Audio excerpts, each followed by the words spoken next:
Ansarullah, these people are non-stop. They just launched more drones at the Ramon airport in the Negev in occupied Palestine. Just several days after we saw the video of them exploding the airport, now they're landing more and more drones on Israel. They are escalating their attacks. Yesterday, they targeted the central part. Reports said it was the Mossad HQ with a multi-warhead missile. Now they're targeting the Ramon airport again with 4 drones, leading to Israeli media reporting that Ramon airport is getting closed. That says not just for hours here and there.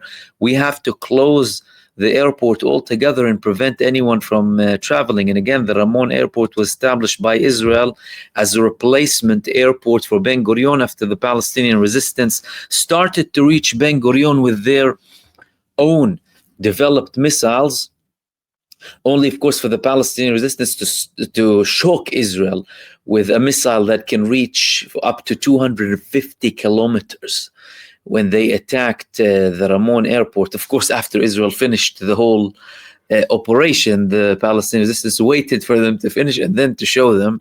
But now Yemen is telling them, well, we have what it takes to shut it down too, and don't think you can have any area in occupied Palestine that will be secure from the anger and from the attacks of the Yemeni armed forces. Moving on to the summit. There's a summit happening in Qatar. What are the options? What are the scenarios on the table? What's going to happen? Are the Arab and Muslim states finally gonna come together and show us something that we've been waiting for and the whole world has been waiting for? Or is it gonna be disappointing? What's gonna happen exactly? Well, this report here in Al Jazeera, which is Qatari funded by the authorities in Qatar, came up with multiple scenarios coming out from this meeting and this summit. One of them is the withdrawing of the ambassadors, stopping the normalization. This is when it comes to countries who already entered normalization. Mind you, Egypt, they haven't really accepted an Israeli ambassador for over a year now. They refuse to renew the Israeli ambassador going there. They're cutting ties politically, only playing a role internally in terms of the mediation. The other option in terms of, so there's already problems there, but they're saying this can expand even further.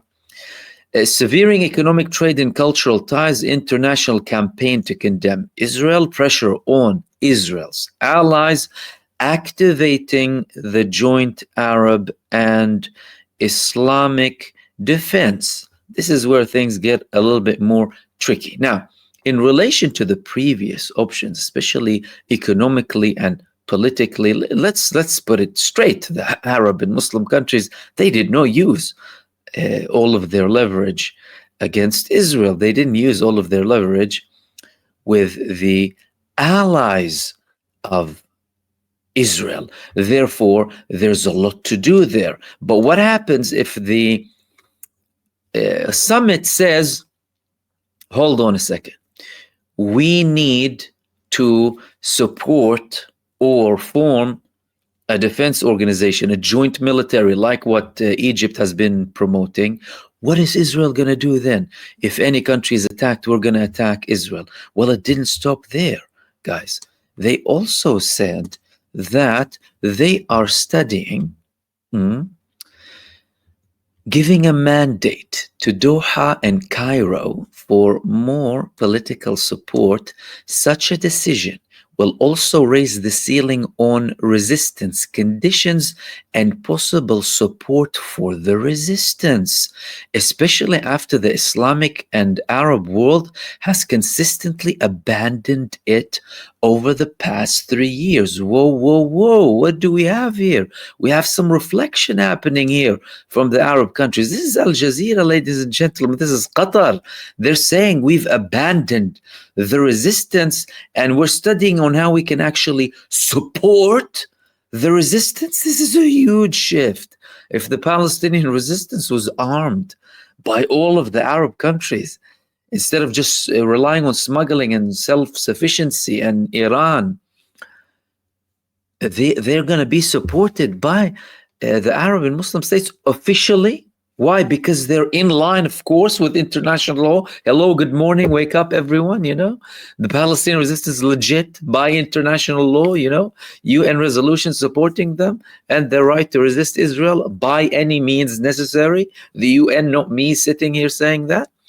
So the Arabs might say, well, hold on a second, we're going to support them. All of that is raising the bar. Raising the bar against who? Against Israel. Now, will Israel back down? That's a very important question. Israel isn't seeming to back down, but we've had this move coming from the IDF chief of staff saying that we will not be defeating Hamas, neither militarily nor in their governing capabilities, in effect confirming that they'll remain there even after the Gaza operation. However, the political level coming and statements coming from Benjamin Netanyahu, they are different. They were threatening with another attack. Danon in the United Nations Security Council was rude to a level where he threatened Qatar with more attacks.